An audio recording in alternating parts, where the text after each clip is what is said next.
చాలా మంది tooth brush ను బ్రష్ చేసిన తర్వాత బాత్రూమ్ లోనే ఉంచేస్తుంటారు. కానీ అక్కడ తేమ అధికంగా ఉండటం వల్ల బ్యాక్టీరియా, ఫంగస్, ఇతర సూక్ష్మజీవులు పెరిగే అవకాశాలు ఎక్కువగా ఉంటాయి. బాత్రూమ్ లో గాలి చలనం తక్కువగా ఉండటం కూడా దీనిని మరింత ప్రమాదకరంగా మారుస్తుంది. ఇలా కలుషితమైన టూత్ బ్రష్ ను ఉపయోగించడం వల్ల నోటిలో హానికరమైన క్రిములు చేరి పలు ఇన్ఫెక్షన్లకు కారణమవుతుంది. దంత వైద్యుల సూచనల ప్రకారం టూత్ బ్రష్ ను సరైన రీతిలో శుభ్రం చేయకపోతే నోటిలో క్రిములు పెరిగే అవకాశాలు అధికంగా ఉంటాయి. టూత్ బ్రష్ ను ఎక్కువ రోజులు వాడటం కూడా దంతాల ఆరోగ్యంపై ప్రతికూల ప్రభావం చూపుతుంది.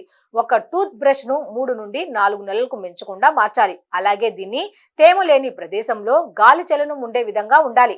ఒకే టూత్ బ్రష్ ను ఎక్కువ రోజుల పాటు ఉపయోగించడం వల్ల నోటిలో హానికరమైన బ్యాక్టీరియా పెరిగే అవకాశం ఉంటుంది. ఇది గమ్ ఇన్ఫెక్షన్, దంతక్షయం, దుర్వాసన వంటి సమస్యలకు దారితీస్తుంది. నోటికి సంబంధించిన ఇన్ఫెక్షన్లు బ్లడ్ స్ట్రీమ్ లోకి వెళ్లి ఇతర ఆరోగ్య సమస్యలను కూడా కలిగించవచ్చు. టూత్ బ్రష్ ను శుభ్రంగా ఉంచడానికి కొన్ని ముఖ్యమైన జాగ్రత్తలు తీసుకోవాలి. ప్రతిరోజు టూత్ బ్రష్ ను బాగా నీటితో శుభ్రం చేసి గాలికి ఆరనివ్వాలి. అలాగే టూత్ బ్రష్ ను గాలి చొరబడే ప్రదేశంలో ఉంచాలి. బ్రష్ ను ఇతర కుటుంబ సభ్యుల టూత్ బ్రష్లకు దగ్గరగా పెట్టకుండా చూడాలి. ప్రతి 3-4 నెలలకు టూత్ బ్రష్ ను మార్చడం ద్వారా క్రిములను దూరంగా ఉంచుకోవచ్చు. మౌత్ వాష్ లో టూత్ బ్రష్ ను కొన్ని నిమిషాలు నానబెట్టి శుభ్రం చేయడం మంచిది. ఎక్కువగా తేమ ఉన్న ప్రదేశాల్లో టూత్ బ్రష్ ను ఉంచితే బ్యాక్టీరియా పెరిగే అవకాశం ఎక్కువగా ఉంటుంది.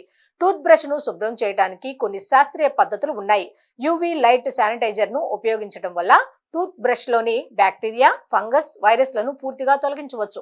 ఇది శాస్త్రీయంగా నిరూపితమైన అత్యుత్తమ శుభ్రతా విధానం. ఇక మరొక సాధారణమైన పద్ధతి యాంటీ బ్యాక్టీరియల్ మౌత్ వాష్ లో టూత్ బ్రష్ ను కొన్ని నిమిషాలు నానబెట్టడం. ఇది టూత్ బ్రష్ లో ఉన్న సూక్ష్మజీవులను తగ్గించడంలో సహాయపడుతుంది. ఇంకొక సాధారణ శుభ్రపరిచే విధానం ఏంటంటే మరిగిన నీటిలో టూత్ బ్రష్ ను కొన్ని నిమిషాలు ఉంచడం. ఇది బ్యాక్టీరియాను నాశనం చేయడంలో సహాయపడుతుంది. అయితే పదే పదే ఇలా చేయటం వల్ల టూత్ బ్రష్ బ్రిస్టల్స్ త్వరగా దెబ్బతినే ప్రమాదం ఉంది. టూత్ బ్రష్ ను సరైన విధంగా శుభ్రం చేయకపోతే అనారోగ్య సమస్యలు తలెత్తే అవకాశం ఉంటుంది. బాత్రూమ్ లో ఉంచడం, తరచూ శుభ్రం చేయకపోవడం వల్ల టూత్ బ్రష్ లో హానికరమైన సూక్ష్మజీవులు పెరిగిపోతాయి. కనుక టూత్ బ్రష్ ను పొడిగా, శుభ్రంగా ఉంచడం, గాలి చలనం ఉండే ప్రదేశంలో ఉంచడం వంటి జాగ్రత్తలు తీసుకోవటం వల్ల నోటిని, దంతాలను ఆరోగ్యంగా ఉంచుకోవచ్చు.